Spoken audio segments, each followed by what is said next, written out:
প্রধানমন্ত্রীর ত্রাণ তহবিল থেকে 5 লক্ষ টাকা, বুঝতে পারছেন?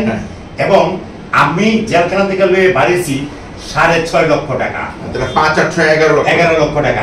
মরে যাই টাকা বুকে নিয়ে মরবো। আমার কথা হলো আমি যখন মরে যাবো আমার টাকাটা আমার বুকে থাকবে, এই টাকাটা পাই মানুষের লাশ দাফন করবে। আমার কাছে ছিল 4 লাখ টাকা। আমার বিছানাটা তোষক আছে এরকম লম্বা, তোষকটা খুব মোটা।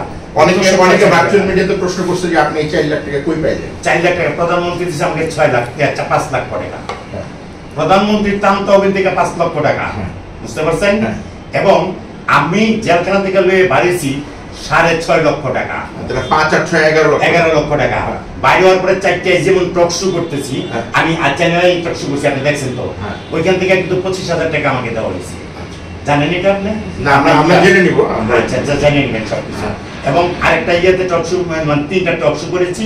এবং আমার বন্ধু বান্ধব, মানে বন্ধু সার্কেল কোনটা, আমি যাদেরকে বের হওয়ার পরে তার মানে আপনি টোটাল 12 লাখ টাকা বা 13 লাখ টাকা পাইছেন? না, টোটাল টাকা পাইছি আপনার 19,73,000 টাকা। আচ্ছা, ধরেন 19,73,000 টাকা। ওর সাথে পরিচয় হয়েছে, আমরা ইসে আসি ডিটেইলস দিতে গেলে এটা আরেকটা ডকুমেন্টস, আমরা ডিটেইলসে গেলাম না, কারণ অনেকে ভালোবাসা হয়তো দিছে। হ্যাঁ, দিছে ধরেন, কিন্তু আপনার কাছ থেকে জানতে যাচ্ছে যে আপনার টোটাল টাকা ছিল 19 লক্ষ। ওর সাথে যখন পরিচয় হয় আপনার সাথে, তখন কতদিন হয়ে গেছে আপনি বের হওয়ার? প্রায় 3 মাস। 3 মাসে কি আপনি 19 লক্ষ টাকা খরচ করেন? আপনি দোকান দিচ্ছেন, আপনি পজিশন নিচ্ছেন, বাড়ি ভাড়া নিচ্ছেন, আপনার কি 19 লক্ষ টাকা খরচ হয় নাই? হ্যাঁ, খরচ হয়েছে। কত টাকা খরচ হয়েছে? 19 লক্ষ টাকা। সেই খরচটা গিয়েই আমি বলতেছি, সেই খরচটা গিয়া আমার অ্যাকাউন্ট মিলাইয়া প্রধানমন্ত্রীর ত্রাণ তহবিল, আমি হিসাব করলাম 11 লক্ষ টাকা। আর এই যে আপনি যেভাবে হিসাব দিলেন টোটাল আসলে ধরেন 19 লক্ষ টাকা। তো 19 লক্ষ টাকা থেকে তো 6 মাসে খরচ হয়েছে না আপনার? 6 মাস না তো, 3 মাস। 3 মাস মানে ওর সাথে পরিচয় হয়েছে 3 মাস। 3 মাসে খুব একটা খরচ হয়। কারণ আমি প্রশ্ন করছি, দাঁড়াও, বাবা, আমার দোকানের যত মাল আছে সব মালেরই জিঞ্জিরা থেকে, বুঝতে পারছেন, দেওয়া হয়েছে। মানে 3 মাসের মাল আমাকে একত্রে দেওয়া হয়েছে, যদি বিক্রি করে আপনি দোকানের তো একটা অ্যাডভান্স দিচ্ছেন। দোকান তো ছোটখাটো ফুল টেবিল হলে তো কিনতে হয়েছে। দোকান আমার কাছে অ্যাডভান্স নেয়, আমাকে সবাই সহযোগিতা করছে, বুঝতে পারছেন? আমি একটু দর্শকদেরকে বলি, প্রিয় দর্শক, আপনারা যারা এই মুহূর্তে শুনছেন, দেখছেন, জানছেন, অনেকেরই ভার্চুয়াল মিডিয়াতে প্রশ্ন ছিল যে উনি যে ক্লেম করছেন মেয়েটির নামে, যে মেয়েটি এত লক্ষ টাকা নিয়ে পালিয়েছেন, তাহলে হুট করে একজন জল্লাদ জেল থেকে বেরিয়ে এত টাকা বা আলাদিনের এই চেরা কোথায় পেয়েছিলেন? তো উনি বলছেন যে প্রধানমন্ত্রী নাকি ওনাকে 5 লক্ষ টাকা দিয়েছেন এবং ওনাকে আরেকজন ডোনেশন করেছেন 4 লক্ষ টাকা, এবং টুকটাক টকশো মিলে আরো হয়তো 2-4 জন ডোনার মিলে, আমরা সেই প্রমাণে গেলাম না, টোটাল 19 লক্ষ টাকা উনি পেয়েছেন। এবং 19 লক্ষ টাকার পরে এই মেয়েটির সাথে যেদিন তার পরিচয় হয় 4 মাস পর অথবা 3 মাস পর, এখানে 1 মাসের ধরেন একটি গ্যাপ আছে। তো সেই সময় 4 মাস পর্যন্ত উনি একটি দোকান দিয়েছেন, আনুষ্ঠানিক খরচ করেছেন। উনি বলছেন চকবাজার থেকে ওনাকে দিয়েছেন, জিঞ্জিরা বাজার থেকে, দুঃখিত, 3 মাসের মাল আমাকে অ্যাডভান্স একবারে দিয়ে তো ওনাকে পেয়েছে। তো আমি জানি না বিচারের ভার আপনাদের কাছে যে ওনার কাছে নাকি এই টাকা ছিল, কিন্তু কথার প্রসঙ্গে আমরা কথা বলতে বলতে এও জানলাম ওনার ভাইনা ওনার 2.5 লাখ টাকা চুরি করে নিয়ে গেছিল, প্লাস আর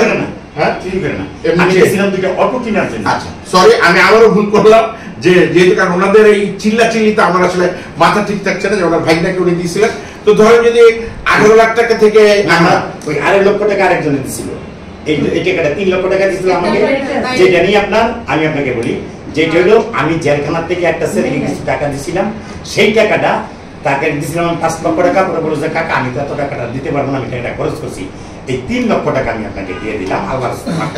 এবার উনি বলছেন যে ওইটাও নাকি উনি পেয়েছেন। তো তাও যদি আমরা ধরে নেই, তো তারপরে উনি আবার বলছেন ওনার বালিশের নিচে ছিল, জাজিমের নিচে কিভাবে টাকাটা ছিল? 6 লক্ষ না, 7 লক্ষ টাকা। 7 লক্ষ টাকা, তার মানে 10 লক্ষ টাকা যদি উনি দেওয়া হয়েছে কি?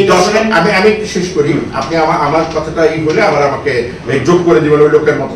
জেল থেকে বেরোনোর পরে কে 3 লাখ টাকা আপনাকে দিয়েছে, যদি উনি ওনার কথা অনুযায়ী 10 লক্ষ টাকা তার মুসলেকা অনুযায়ী দিয়ে থাকে, তাহলে থাকে হচ্ছে গিয়ে আর ধরেন 8 লাখ টাকা। তাহলে এই নিজেই 3 মাস বা অন্যান্য আনুষঙ্গিক ব্যয় ভার বহন করলেন, তাছাড়াও ওনার ওইটার নিচে 7 লাখ ছিল, মানে 17 লাখ টাকার এই একটা আমরা হিসাব পেলাম। 10,000 টাকা বিক্রি হতো, সেটা গেছে কোথায়? আপনার দোকানে বিক্রি হচ্ছে না? আমার ছেলেটা থাকতে দৈনিক 8,000 10,000 টাকা আমাকে ইনকাম দিচ্ছে দৈনিক দোকানের থেকে। যখন তার ভাই এসে তখন আমি টাকার হিসাব পাই নাই। আর এটা কি কম? কারণ এখানে দেখেন উনি আরো একটি হিসাব দিতে চাচ্ছেন ওনার দোকান থেকে দৈনিক 10,000 টাকা আছে। আমরা এবার আসি 8,010। তুমি বললো তোমারটা, আমি আসতেছি তোমার কাছে। তো তাহলে মায়া থেকে একদিন দোকানদারি করছে, তারপরে আচ্ছা মায়ের দোকানে বসে আপনি উত্তর দিয়ে না, আপনি কথা বলে তো আমরা পাচ্ছি না। যাই হোক সুপ্রিয় দর্শক, আমরা এখন তার ওই উঠানে 7 লাখ টাকা ছিল। তো আপনি ব্যাংক থাকতে, আপনি একজন সুপরিচিত মানুষ, আপনার একটা পরিচিত মানুষ, আপনি 7 লাখ টাকা জাজিমের নিচে রাখবেন।